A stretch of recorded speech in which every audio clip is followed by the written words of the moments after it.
warahmatullahi wabarakatuh.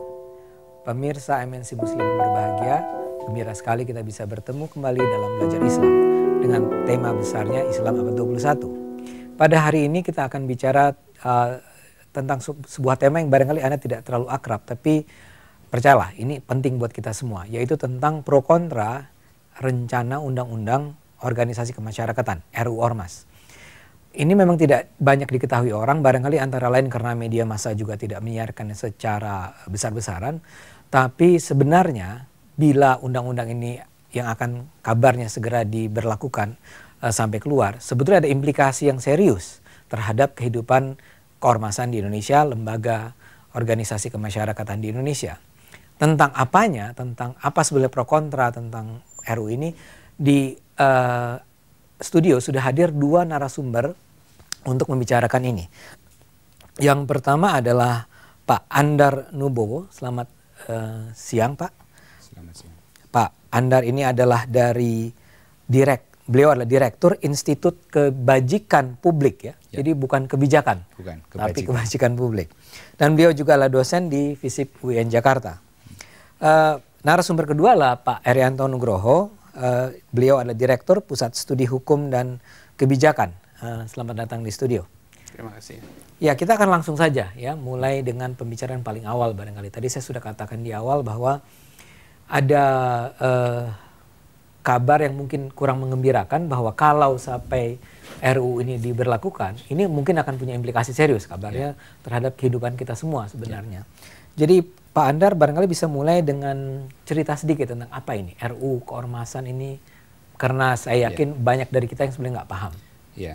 Rancangan undang-undang Ormas yang sekarang ini sedang digodok dan kemungkinan akhir Oktober ini akan disahkan oleh DPR itu sebenarnya adalah revisi terhadap Undang-Undang Nomor 8 tahun 1985 yang digunakan oleh Orde Baru pada saat itu untuk melakukan penyeragaman terhadap organisasi kemasyarakatan yang ada di Indonesia.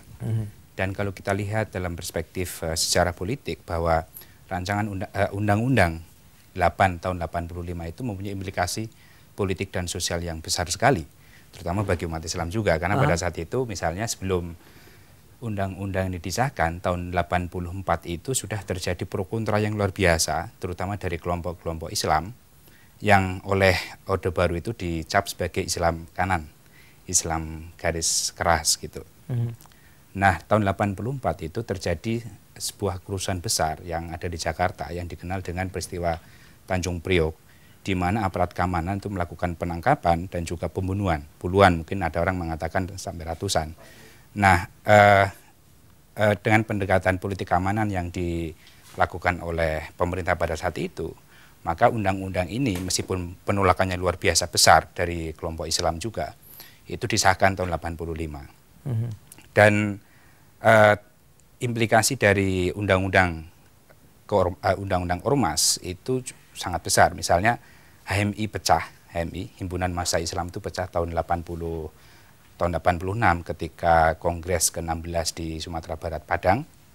Kemudian ini HMI pecah apa hubungannya sama undang-undang Ormas karena Ormas pada saat itu yang kontroversial adalah pasal 2 yang mewajibkan pada organisasi masyarakat yang ada di Indonesia itu harus menjadikan Pancasila sebagai satu-satunya asas.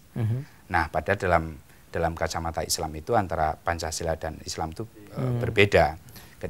Ketika orang Islam atau ormas Islam itu menerapkan Pancasila sebagai satu-satunya asas, maka sama saja itu mengganti Islam dengan Pancasila. Dan dalam menurut pandangan kelompok-kelompok Islam yang fundamentalis pada saat itu tidak boleh. Karena misalnya De Leandor mengatakan bahwa ketika kita menerima Pancasila sebagai satu-satunya asas menggantikan Islam, maka akan terjadi sekularisasi politik.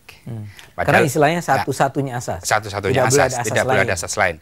P3 pada saat itu kan menggandengkan asas Pancasila dan juga Islam. Jadi ada dualisme asas. Nah, kemudian oleh Orde Baru itu tidak boleh, harus satu, tidak boleh selingkuh secara ideologis.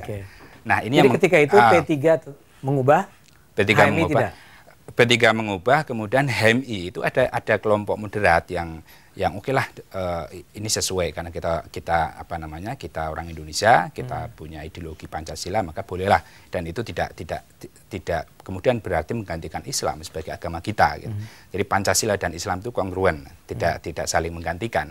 Nah, tetapi ada sekelompok aktivis HMI yang kemudian mendirikan Majelis Selamat Organisasi yang menolak kita sebagai mahasiswa Islam harus berasaskan Islam, bukan Pancasila. Karena konsekuensinya ketika kita menerima Pancasila, maka kita menggantikan Islam sebagai ideologi kita gitu. Nah, ini Undang-Undang 8/84 itu terjadi penyeragaman organisasi secara ideologis. 85 terjadi penyeragaman ideologis di organisasi-organisasi kemasyarakatan, baik yang sosial, keagamaan, mahasiswa dan sebagainya. Kemudian implikasi lain adalah misalnya terjadinya penyeragaman itu adalah Menteri Soepardjo Rustam pada saat itu membubarkan Pelajar Islam Indonesia PI dan gerakan Pemuda Marhen gitu. Jadi ada ekstrem kanan dan ekstrem kiri saat itu yang menjadi momok dari politik rejim Orde Baru. Jadi itu adalah korban-korban dari pemberlakuan Undang-Undang 85 itu. 85. Nah, Undang-Undang 85 itu masih berlaku terus sampai sekarang sebenarnya. Ya, masih berlaku. Maka kemudian ketika terjadi Greenpeace kemarin ada semacam kontroversi terhadap status Greenpeace, apakah itu terdaftar atau tidak. Itu Presiden kita Pak SBY itu juga simalakama menggunakan undang-undang Orde Baru ataukah sekarang undang-undang yang baru itu belum ada. Jadi inilah kemudian pada tanggal 30 Agustus 2010 pejabat-pejabat kita, kemudian DPR, kemudian Kapolri, Jaksa berkumpul untuk membicarakan fenomena kekerasan yang terjadi di Indonesia. Oke. Ya. Mungkin saya harus potong dulu, tapi yang penting adalah sekarang nih jadi ada 85 itu masih berlaku sampai sekarang dan akan lahir yang baru. Ya. Soal yang baru ini mungkin kita tunda sebentar karena kita akan commercial break, dan pemirsa jangan kemana-mana, kita kembali segera sesudah yang